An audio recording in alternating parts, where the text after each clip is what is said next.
নমস্কার বন্ধুরা, সুপর্ণার হিচবিচি রান্নার চ্যানেলে আপনাদের সকলকে স্বাগত জানাই। আমি সুপর্ণা। আজকে নিয়ে চলে এসেছি লাউয়ের পকোড়া। পকোড়া খেতে আমরা কম বেশি প্রত্যেকেই ভালোবাসি। তার মধ্যে যদি এরকম মেঘলা ওয়েদার, বৃষ্টির মৌসুম থাকে তাহলে তো পুরো জমে যায়। তো আপনারা যারা লাউয়ের পকোড়া খেয়েছেন তারা অবশ্যই আমাকে কমেন্টে জানাবেন। আর যারা লাউয়ের পকোড়া রেসিপিটি খাননি কখনো তারা অবশ্যই একবার হলেও ট্রাই করে দেখবেন। আশা করি আপনাদের ভালো লাগবে। তো দেখতে থাকুন, সঙ্গে থাকুন।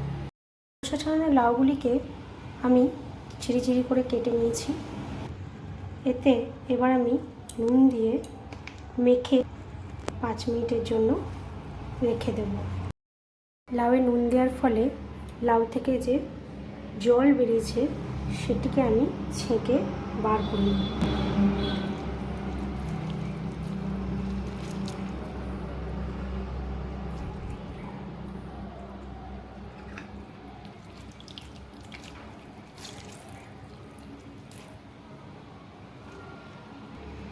দেখুন বন্ধুরা, কতটা পরিমাণ জল লাউ থেকে বেরিয়েছে। তো এইভাবে আমি লাউগুলো সমস্ত জল ঝরিয়ে তুলে নিয়েছি। এবার এর মধ্যে আমি দিয়ে দেব বেসন,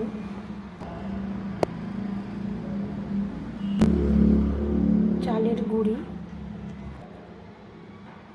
2 চামচ, কালো জিরে, হলুদ, স্বাদ মতো নুন। যেহেতু আমি আগে নুন ব্যবহার করেছি সেহেতু নুনটা বুঝে দিতে হবে। একটু চিনি, 2 কাঁচা লঙ্কা, এগুলোকে আমি ডলে দেবো। আর দেবো একটু লঙ্কার গুঁড়ি। ঝালটা আপনারা আপনাদের যেরকম ঝাল খান সেই অনুযায়ী দেবেন। এবার আমি এগুলোকে মেখে নেব। এতে আমি প্রথমেই জল ব্যবহার করব না, কারণ লাউতে যেহেতু জল বেরোয় লাউ থেকে, যদি প্রয়োজন পড়ে তাহলে সামান্য জল দিলেও দেওয়া যেতে পারে, তো আশা করি প্রয়োজন পড়বে না। তো আমি এভাবে মেখে নেব। একটা আলু আমি আগে থেকে সেদ্ধ করে রেখেছিলাম, এটাও এর মধ্যে দিয়ে দেবো। আমার মাখা কমপ্লিট।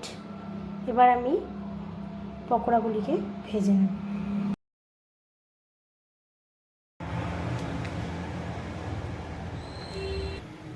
গরম তেলে পকোড়াগুলিকে ভেজে নেব।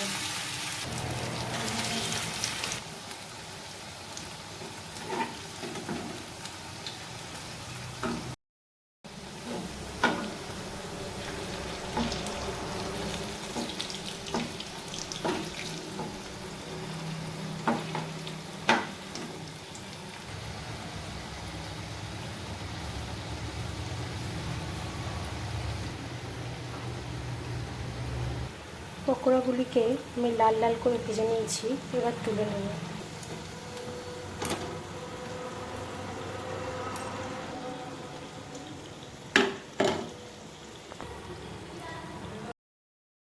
তো বন্ধুরা, বাড়িতে একবার হলেও এটা ট্রাই করে দেখবেন, আশা করি ভালো লাগবে।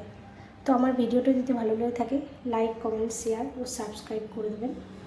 আর পাশে থাকা বেল আইকনটি প্রেস করবেন, তাহলে নোটিফিকেশানে আমার সমস্ত ভিডিও আপনাদের ফোনে আপনারা দেখতে পাবেন। আজকের মতো এইটুকুই। ধন্যবাদ সকলকে, সবাই ভালো থাকবেন।